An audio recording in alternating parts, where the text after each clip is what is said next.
Detective Laura Bennett had worked cold cases long enough to know that time wasn't the enemy. Indifference was. Time could bury evidence, scatter witnesses, and warp memories, but nothing was dead until everyone stopped looking. And she hadn't. It was a Thursday afternoon in early March 2024 at the Gulfport Police Department. Outside her office window, the Gulf Coast sun stretched across the street like a lazy cat, hot, heavy, unbothered. Inside, the air felt still, holding the weight of decades of unanswered questions. Before diving in, don't forget to subscribe and hit the notification bell to stay updated on our latest cold case stories. Laura's desk looked like an archaeological dig. Brittle newspaper clippings, yellowing police reports, faded photographs, chain of custody forms, and handwritten interview notes whose ink had begun to ghost. At the center of it all was a photograph she kept returning to again and again. Emma Collins, 23 years old, a waitress at the Seaside Inn Diner in 1975. Brown hair, off-center smile, eyes alive with mischief and possibility. She was frozen mid-laughter at a diner counter, coffee pot in hand, sleeves rolled up. Nobody in that photograph, not Emma, not the customers laughing beside her, knew she would never walk home again. The case had gone cold long before Laura joined the department. Emma disappeared after her shift on the night of September 12, 1975. No signs of a struggle, no body, no suspects. Her family spent years hoping she was alive, then decades hoping someone cared enough to keep looking. Laura had always cared. She had been 24 when she first read Emma's file.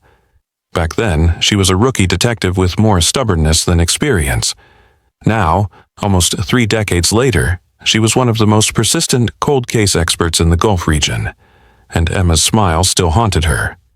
She whispered to the photograph the same thing she always whispered, soft enough that only she could hear it.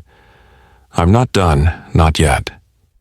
For the last week, she'd buried herself in genealogical data, public records, and archived missing persons reports, following bloodlines, marriages, relocations, and name changes of everyone connected to Emma. Some detectives hated genealogical work. Laura loved it. Murderers didn't disappear. They moved. They aged. They hid. But their DNA followed. She wasn't trying to prove who killed Emma.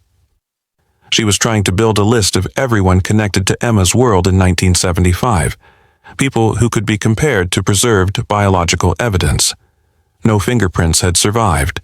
No weapon had ever been recovered. But when Emma's uniform was discovered in a storage archive during a warehouse relocation in 2019, investigators found minute biological trace material preserved under the fingernails. Too small for the technology in the 90s, but perfect for modern advancements. The new mitochondrial DNA testing provided a partial genetic profile, not enough to identify someone outright, but enough to match against relatives through genealogical mapping. If Laura could identify a likely family line, she could narrow down suspects, and for one name, the records wouldn't let her look away. Henry Prescott, born 1953, age 22 in 1975. Living in Gulfport that year, night shift dock supervisor at the port, moved to Baton Rouge in 1982, died quietly in 2019 at age 66. Nothing about the man's history was criminal. No arrests, no restraining orders. Newspaper archives reported him as a Little League coach. His obituary described him as a devoted father of 3. There were photos of him smiling at backyard barbecues, fishing trips, church picnics. The kind of man nobody would suspect. That was exactly what bothered Laura. 5 days later, she drove to Baton Rouge to speak with Henry's widow, Linda Prescott. The Prescott house was a modest ranch home with a white porch swing, a lawn kept trim by someone who preferred order, and rose bushes lined up in symmetrical rows. Linda answered the door with carefully pinned silver hair and a face that held both grace and exhaustion. "You must be Detective Bennett," she said. "Come in." The kitchen smelled of old roses and sweet tea. They sat at a wooden table polished smooth by decades of elbows and life. "I'm sorry to trouble you," Laura began gently. "I'm revisiting cases from the 1970s. I'd like to ask about your husband during the time you lived in Gulfport." A flicker moved across Linda's eyes. Fear, confusion. old memories clawing upward. "He's been gone a long time," she murmured, defensive and weary. "I can't imagine what you think Henry has to do with anything now." Laura placed Emma's photograph on the table. "Do you recognize her?"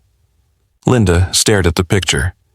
The tremble in her hands told a story before her words did. "No, I never met her." A long silence. Then quietly, "Henry wasn't a perfect man. When we first married, he drank more than he should have. He had a temper." She swallowed hard. "But he changed, truly. After we had children, he became a good man." Laura didn't rush her. The truth always surfaced when the silence was long enough.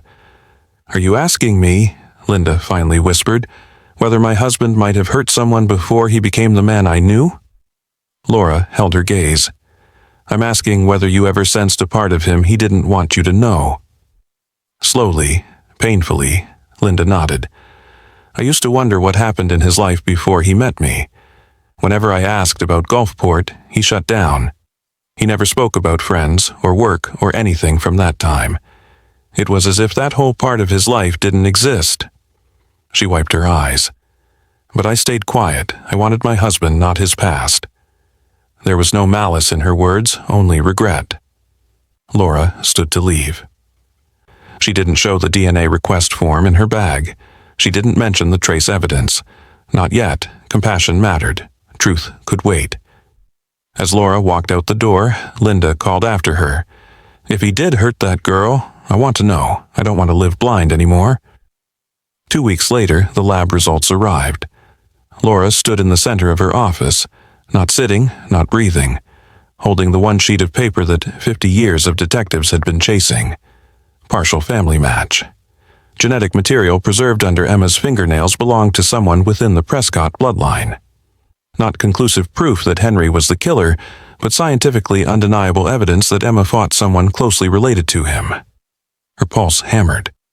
It wasn't victory, not yet, but it was the first sign that the truth wasn't buried. Emma hadn't vanished. Someone had taken her, and she had fought back.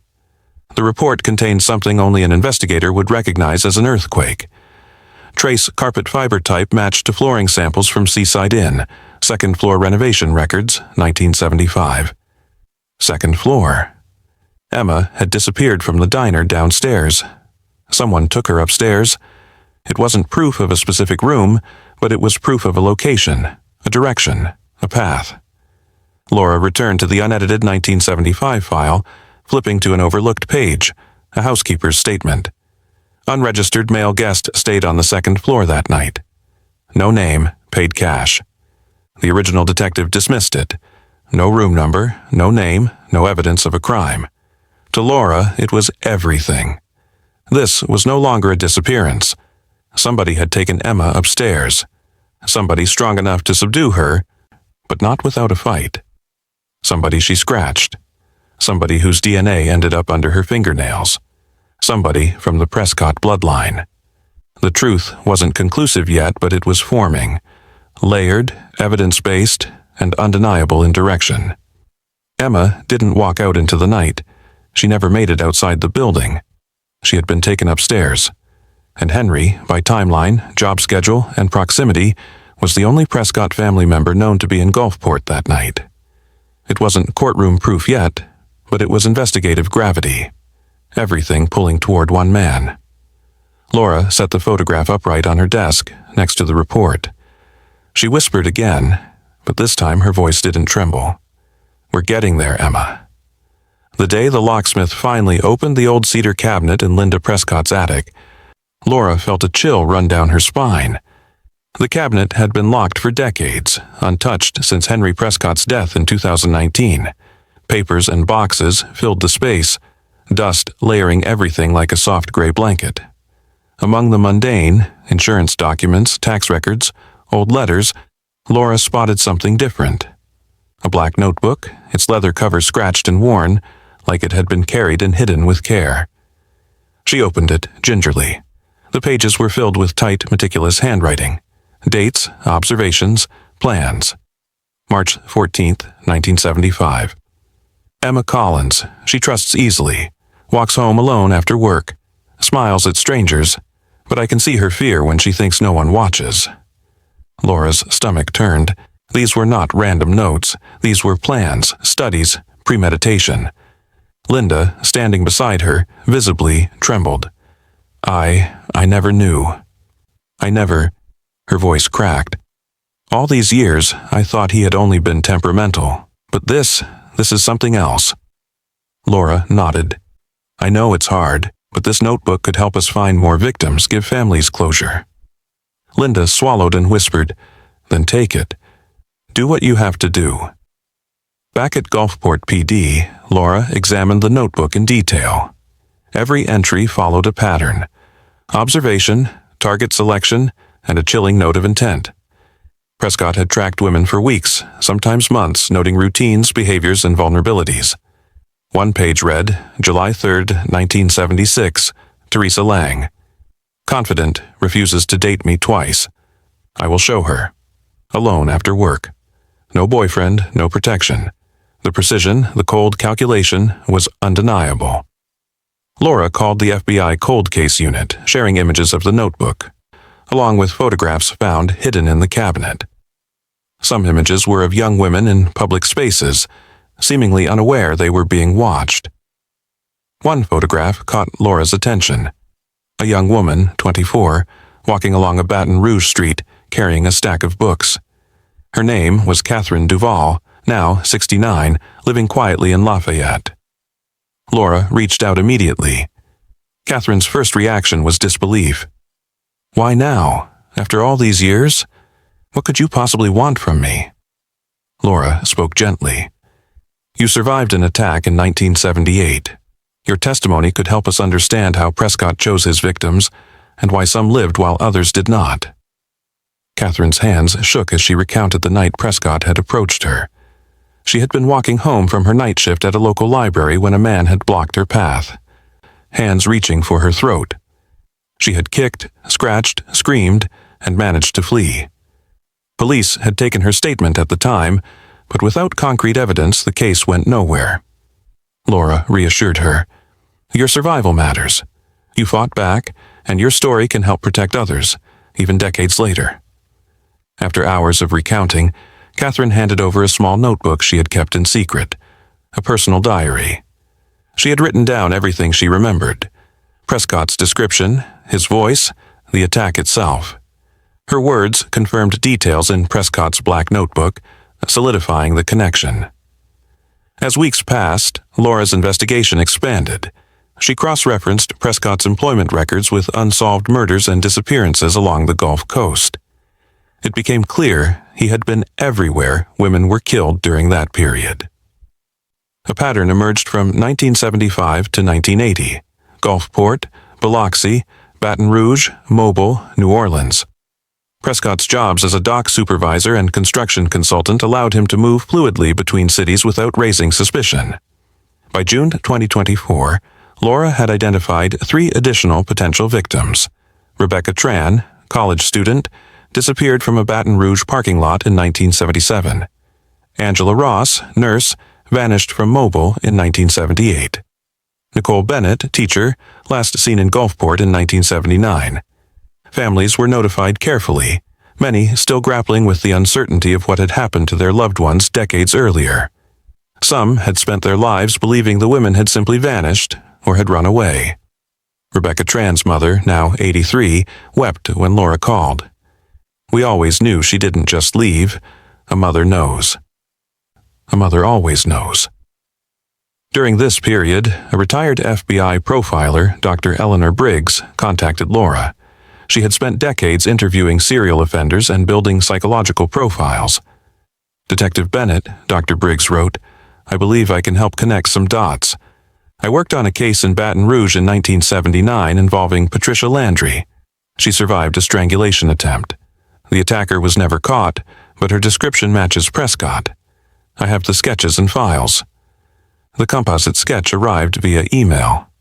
Laura stared. Younger Prescott, unmistakable features. She immediately reached out to Patricia, now 70, living in a quiet suburb of Baton Rouge. Patricia's first words were hesitant. I haven't talked about that night in over 40 years.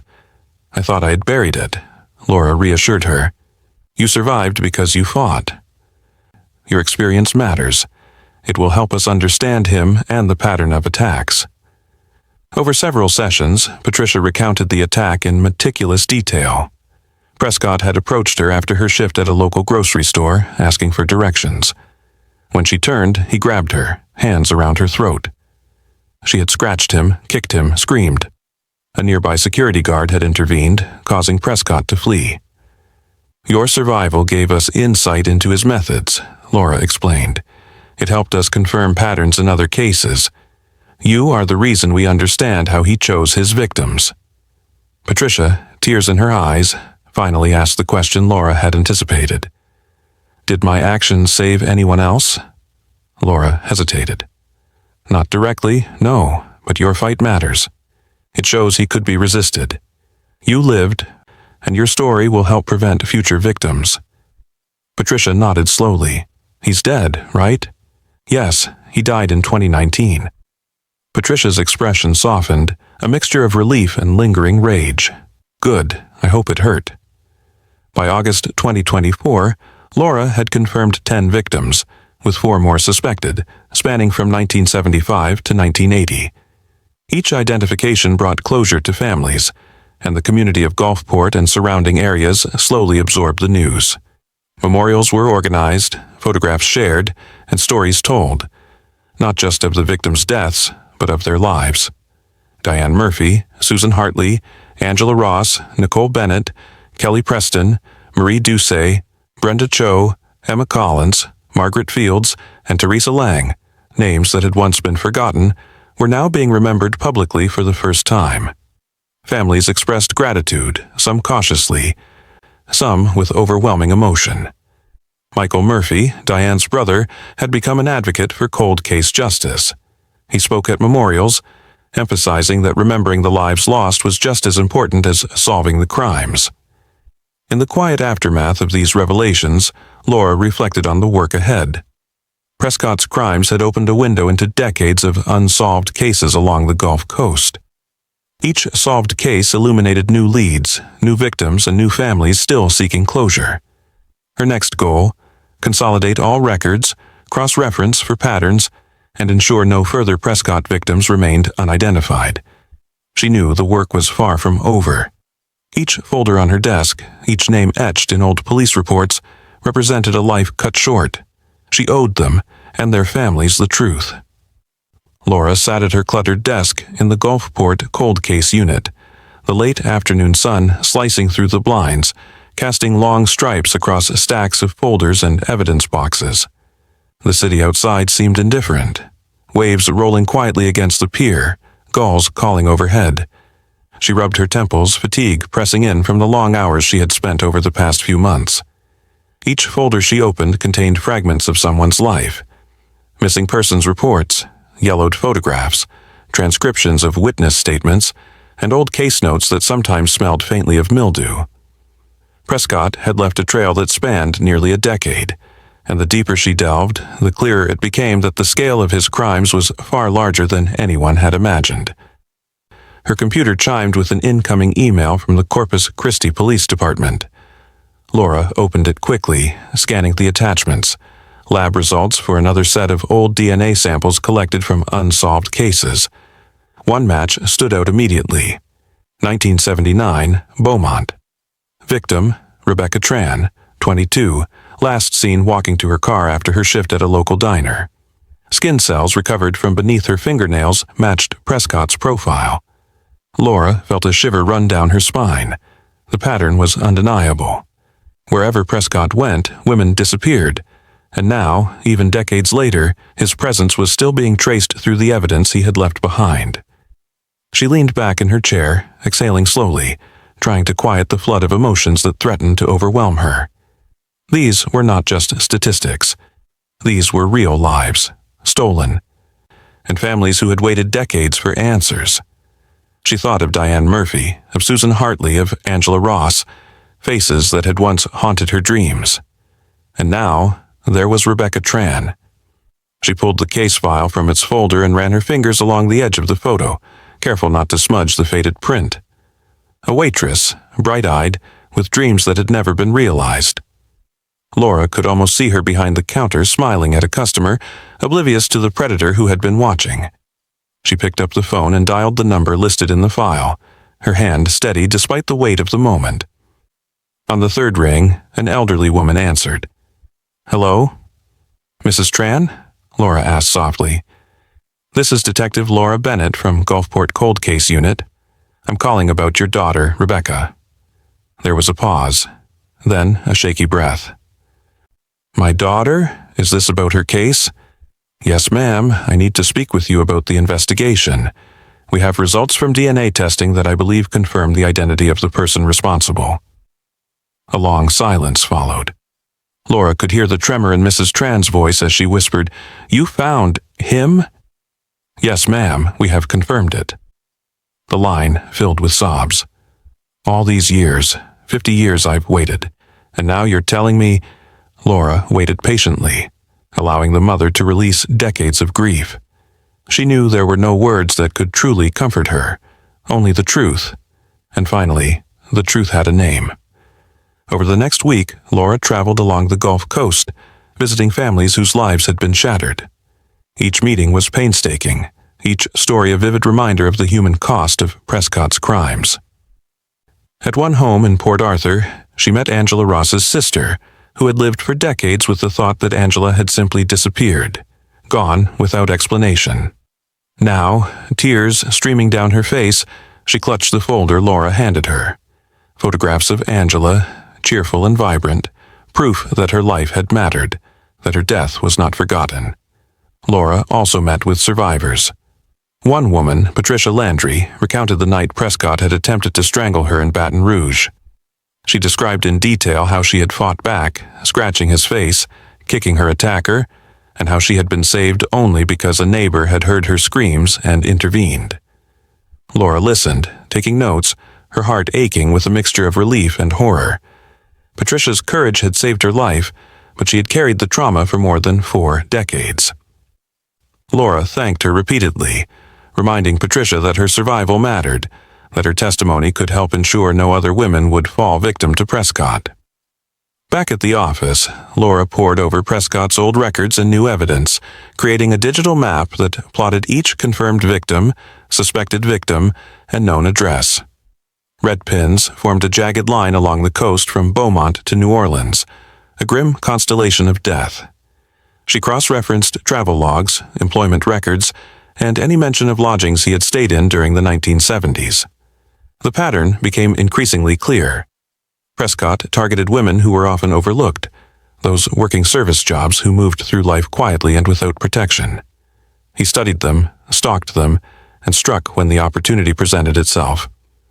Laura's team worked tirelessly, combing through decades of records. They exhumed evidence from long-forgotten storage facilities, resubmitted samples for modern DNA testing, and compared results against national databases. Each new match brought a mix of satisfaction and sorrow. Satisfaction that justice, however delayed, was finally being served. Sorrow that so many lives had been extinguished before their time. By mid-September 2024, Laura had confirmed 13 victims and identified 5 more suspected victims. Each case was documented meticulously, every photograph and scrap of evidence preserved in a growing archive. The work was exhausting, but the sense of purpose fueled her. She knew that every file represented not only a life lost, but a family who could finally grieve with knowledge rather than uncertainty. One afternoon, a package arrived at her office with no return address. Inside was a worn leather notebook, pages brittle with age. Laura recognized the handwriting immediately. It was Prescott's own journal, recovered from a safe once belonging to his widow's storage locker. Page after page, Prescott had recorded his observations, his targets, and his methods in meticulous detail. The entries were chilling. Notes on routines, reactions, minor habits of women he had stalked, and cryptic remarks about his plans. Laura read through it with a mixture of fascination and revulsion. He had not acted in fits of rage. These were calculated, methodical acts of predation.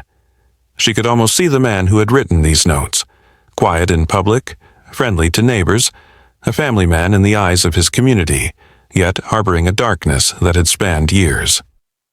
The following weeks were a blur of travel, calls, and interviews. Laura met with more families, listened to survivors' stories, and compiled detailed reports. She coordinated with the FBI and other state agencies to cross-reference missing persons reports from the late 1970s. The connections became irrefutable. Wherever Prescott had lived or worked, women disappeared or were found dead under similar circumstances. The scale of his crimes was staggering, and yet the documentation meant closure could finally reach these families. Memorials were organized in Gulfport, Beaumont, Baton Rouge, and Corpus Christi. Each ceremony focused not on the violence that ended these lives, but on the lives themselves, the dreams, the accomplishments, the laughter, the love. Laura spoke at each event, her voice steady despite the emotional weight, honoring the victims and acknowledging the families. Michael Murphy, now 74, spoke at several memorials, recounting his sister Diane's life with pride and affection. Jennifer Hartley shared stories of her mother, Susan, through her memoir, emphasizing the woman she had been before the crime, ensuring that Susan's legacy was remembered beyond her death. Patricia Landry spoke about survival, courage, and resilience, inspiring others to reclaim their lives despite trauma. At the office, Laura compiled a master report on Prescott's confirmed and suspected victims. 10 confirmed, 5 suspected. Evidence, photographs, journal entries, witness statements, and forensic analyses filled hundreds of pages.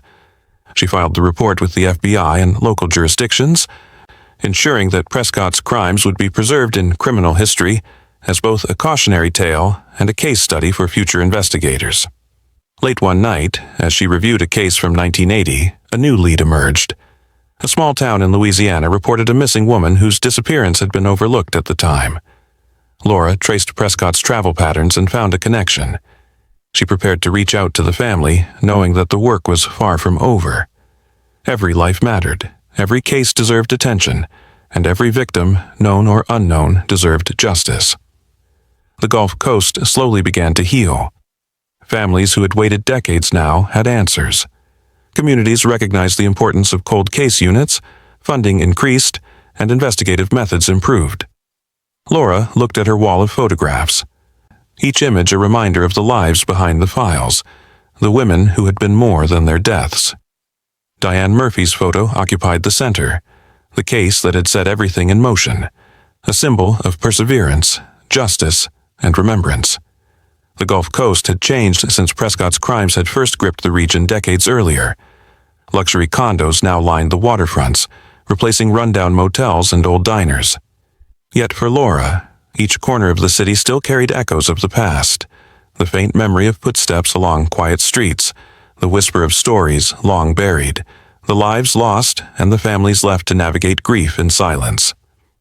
Laura returned to Gulfport Cold Case Unit early one morning in October 2024, her mind racing with new leads. One of her investigators, Detective Jason Ellis, had uncovered a trove of missing persons reports from the late 1970s and early 1980s, many of which had been dismissed at the time as runaways or accidental disappearances. Laura spread the reports across her desk, aligning names, dates, and locations. Each red flag she circled told a story of potential victims whose cases had languished in neglect. She could not ignore the possibility that Prescott, or someone inspired by him, might have struck in other towns along the coast. Her first call was to Baton Rouge, to a local historian who specialized in unsolved crimes.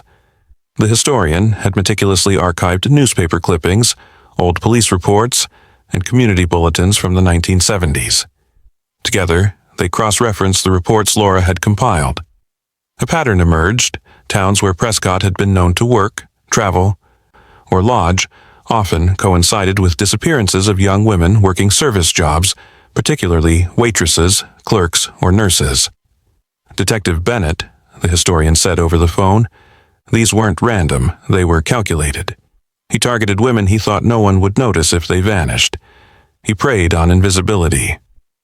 Laura nodded silently, the words chilling in their accuracy. She hung up, realizing how methodical Prescott's predation had been. He had understood the vulnerabilities in everyday life and exploited them, blending into society while leaving destruction behind. By mid-October, Laura's team had identified another 3 potential victims whose disappearances aligned with Prescott's timeline and pattern. One was a college student named Linda Cho, last seen leaving a library in Beaumont in 1978. Another was Teresa Lang, a nurse in Corpus Christi who vanished on her way home from a night shift in 1977. The third was Margaret Fields, a young mother in Port Arthur who had disappeared while shopping for groceries in 1979. DNA evidence had not yet been recovered, but Laura knew that tracing these women's stories, finding surviving family members, photographs, and personal accounts was just as critical as confirming their deaths. She made calls, traveled across the Gulf Coast, and spent long hours listening to families recount lives frozen in time. Linda Cho's mother, now in her 80s, cried when Laura showed her old photographs of her daughter. "All these years," she whispered, "I thought she just ran away. I never imagined." Her voice trailed off into silence. Laura offered tissues and a gentle, patient presence, knowing that no words could erase decades of uncertainty. Meanwhile, Patricia Landry continued to be a source of inspiration. Laura had encouraged her to speak publicly about surviving Prescott's attack, and Patricia had embraced her role as an advocate for victims of violent crime. She traveled to community centers, schools, and survivor gatherings, sharing her story not as a tale of fear, but as a testament to resilience. Laura often accompanied her, providing support and ensuring that the lessons from Prescott's crimes were not forgotten. On one chilly November morning, Laura returned to Gulfport, walking past the old waterfront that had once been lined with motels where Prescott had stayed. The sea breeze carried a mix of salt and the faint scent of spilled coffee from a nearby cafe, a mundane reminder that life persisted despite the darkness of history. She carried a bouquet of daisies, placing them at a small memorial she had created for Diane Murphy, the woman whose disappearance had reignited the investigation. She whispered softly, "We're still fighting. We're still uncovering the truth." At the office, the team worked tirelessly to consolidate evidence.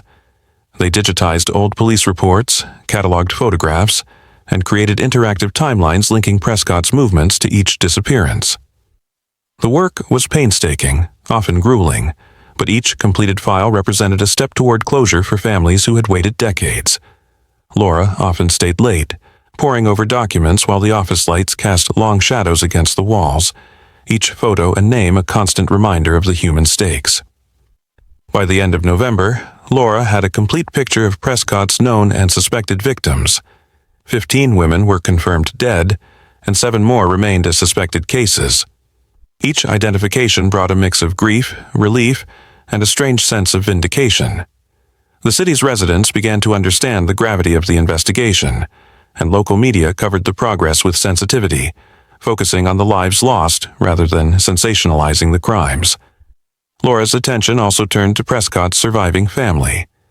His widow, Linda Prescott, had remained in seclusion since the investigation had begun. Laura reached out gently, hoping to offer a chance for closure. Margaret had moved to Austin 2 years prior, leaving the Dallas home that carried too many memories. When Laura arrived at her apartment, Margaret opened the door with hesitant eyes, her posture stiff with years of suppressed grief. "Mrs. Crawford," Laura began softly, "I'm not here to accuse you. I want to help you understand what we've uncovered and the women whose lives were lost." Margaret's eyes welled with tears. I don't know if I can face it. To think the man I married, the man I loved, could do this. I still remember the mornings he brought coffee to the bed, the nights he held our children. How do I reconcile that with what I now know?" Laura sat beside her, the weight of shared humanity bridging the silence. "It's not easy. It may never fully make sense. But acknowledging the truth does not erase the love you felt for him, or the good moments you shared.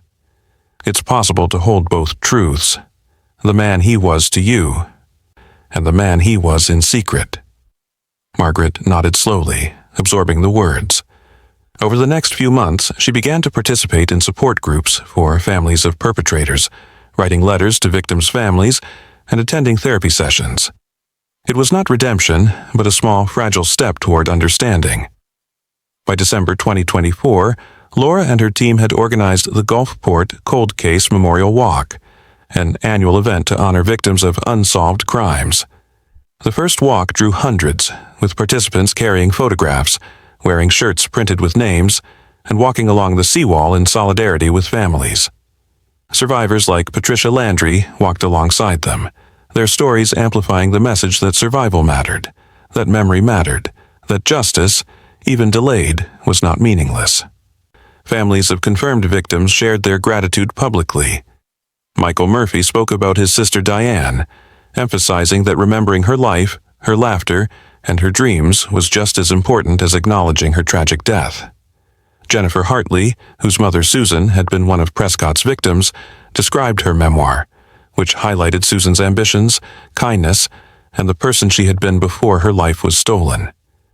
Laura watched these moments unfold, feeling the cumulative impact of years of investigative work. On the personal front, Laura spent quiet evenings reflecting on the weight of her role. She maintained contact with survivors and families, checking in on progress, mental health, and emotional closure. She knew that the fight for justice was ongoing. There were still unsolved cases, still families waiting for answers. Still, the work of ensuring that the mistakes of the past would not repeat themselves. One evening, she received a call from a distant town in Louisiana. A family had found old photographs and letters that might connect a previously unconfirmed disappearance to Prescott. Laura immediately organized a trip, understanding that each discovery was another thread in the tapestry of truth. Her team joined her, and together they painstakingly pieced together the evidence, eventually confirming another victim. Each confirmation was bittersweet, grief mingled with relief, loss intertwined with recognition. Throughout this time, Laura also ensured that Prescott's full profile, including his meticulous journals, photographs, and travel history, was preserved digitally and shared with law enforcement agencies nationwide. Criminology students, detectives, and forensic specialists began to study the case, learning from the patterns, methods, and investigative breakthroughs. Prescott's crimes became a cautionary tale, a study of how evil can hide in plain sight, and how methodical, patient work can ultimately bring long-delayed justice. By early 2025, Laura had confirmed 20 victims, with 10 more suspected. Families continued to organize memorials, anniversaries, and public events to honor their loved ones. Survivors advocated for stronger protections for women, improved response protocols for domestic violence and missing person reports, and better funding for cold case units.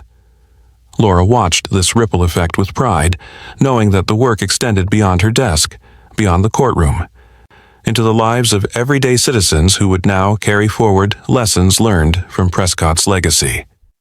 The Gulf Coast, once a place shadowed by fear and unanswered questions, began to heal. Communities honored their lost daughters, sisters, mothers, and friends. Stories of resilience, courage, and love became central to the narrative. And at the heart of it all was Laura, standing vigilant, committed to ensuring that no life would be forgotten, that no victim would be reduced to a statistic, and that truth, no matter how long delayed, would always find its way to light. By mid-2025, the Gulfport Cold Case Unit had become a model for investigative excellence. Laura Bennett's persistence had not only uncovered Prescott's victims but also inspired a network of collaboration between law enforcement agencies along the Gulf Coast. Detectives, historians, and forensic specialists now shared case files digitally, cross-referencing patterns and revisiting decades-old reports. The cumulative effect was profound. Cases previously considered cold were being revived, and new leads were emerging with surprising frequency. Laura spent her mornings in the office reviewing reports and her evenings reaching out to families. The weight of responsibility never fully lifted, but there was solace in the progress made. She had confirmed 23 victims of Prescott's reign and identified 12 more suspected cases. Each identification brought closure, grief tempered by a sense of recognition and remembrance. Families were able to finally place markers on graves, organize memorials, and share stories that had been suppressed for decades. One crisp autumn afternoon, Laura met with Patricia Landry at a small community center in Gulfport. Patricia, now 72, moved with measured determination. Her speeches and advocacy work had expanded. She mentored younger survivors, facilitated workshops on trauma resilience, and encouraged communities to recognize warning signs in everyday life. "We've come so far," Patricia said, her voice steady. "But it still hurts, you know. Knowing how many lives were stolen, how long it took for the truth to come out." Laura nodded. "It's never perfect, Patricia. But look at the impact you've had. You've saved others from silence. You've made sure no one forgets, and that matters as much as the arrests." Patricia smiled faintly. "I just want the world to remember who they were, not just how they died." Together, they planned a new initiative, a traveling exhibit highlighting the lives of Prescott's victims. It would feature photographs, letters, personal anecdotes, and carefully reconstructed timelines, celebrating them as real people, not statistics. The project would also educate communities about recognizing signs of predatory behavior, supporting survivors, and emphasizing the importance of cold case investigations. Meanwhile, Laura's own family life had shifted. Her niece, Clara, often accompanied her on memorial walks, fascinated by her aunt's work and committed to understanding the importance of justice. Laura's long hours and dedication sometimes weighed on her personally, but moments like these reminded her that the fight for truth transcended the office walls. It touched generations. In November 2025, Gulfport held the third annual Cold Case Memorial Walk. Hundreds of participants filled the streets, carrying pictures of victims, wearing shirts printed with their names, and holding candles for those whose remains had never been found. Survivors walked proudly alongside families, each step symbolizing perseverance, remembrance, and hope. Laura took to the podium at the conclusion of the walk. The crowd hushed instantly, eyes trained on her as she began to speak. 3 years ago, we reopened a case that had been cold for over 50 years. Since then, we've solved countless cases, brought closure to families, and honored lives that were almost forgotten. But there are still hundreds of unsolved cases, hundreds of families waiting for answers, hundreds of people whose lives mattered, who deserve justice. This work is not easy.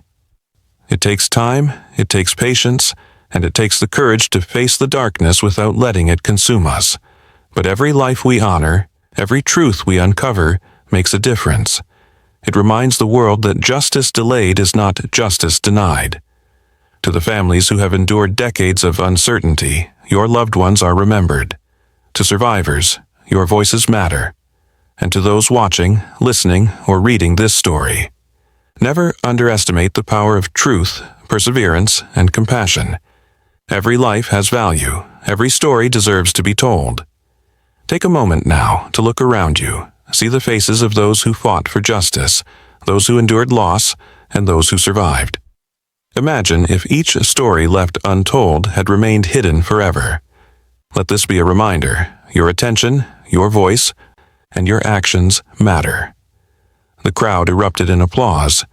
Tears flowed freely, smiles mingled with grief, and for a moment, the pain of the past was met with collective recognition and hope. Local media documented the event sensitively, focusing on the lives remembered rather than the horrors endured. Newspapers, radio, and social media posts highlighted the personal stories of each victim, sparking community discussions on preventing violence and supporting survivors. After the walk, Laura returned to her office, where photographs of every victim she and her team had helped bring closure to adorned the walls. She studied each image, the smiles, the laughter, the quiet dignity, and whispered softly, "We remember you, all of you. And we will never stop fighting for you." Her phone buzzed with a message from Michael Murphy. "Thank you for everything you've done. Diane would be proud." Laura smiled, fingers flying over the keyboard as she replied, "The fight continues, always." Over the next weeks, Laura reached out to survivors and families individually. She organized small gatherings where they shared memories of their loved ones, displayed personal mementos, and reflected on lives interrupted too soon. These intimate meetings allowed healing on a personal level, reinforcing that remembrance was not just about the past, it was about empowering communities in the present. Meanwhile, the Gulfport Cold Case Unit collaborated with universities and forensic labs to digitize and archive all evidence, including Prescott's journals, photographs, and travel logs. Criminology students, law enforcement trainees, and forensic specialists began analyzing the data, turning the case into a teaching tool and ensuring lessons learned would influence future investigations. By late 2025, Laura had confirmed 25 victims and identified 14 more suspected cases. Each discovery brought a mixture of grief and relief, recognition and mourning, closure and hope. Families finally had answers, anniversaries were commemorated, and memorials became annual events, ensuring that no life would fade into obscurity. The Gulf Coast, once shadowed by fear and unanswered questions, slowly began to heal. Communities honored daughters, sisters, mothers, and friends lost to Prescott's crimes. Stories of resilience, courage, and love became central to the narrative. At the heart of it all stood Laura Mitchell, steadfast and vigilant, ensuring that no life would be reduced to a statistic, and that truth, however delayed, would always reach the light. And so, the story continues. Because no matter how long it takes, justice, remembrance, and truth always find their way. If this story moved you, if you believe in the power of remembrance and justice, take a moment to honor the victims.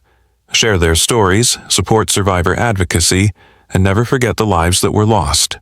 Every voice matters. Every story deserves to be heard. Subscribe to our channel for more investigative stories that shed light on the darkest corners of history. Leave a comment sharing which unsolved case you think deserves attention next. What story should we explore together?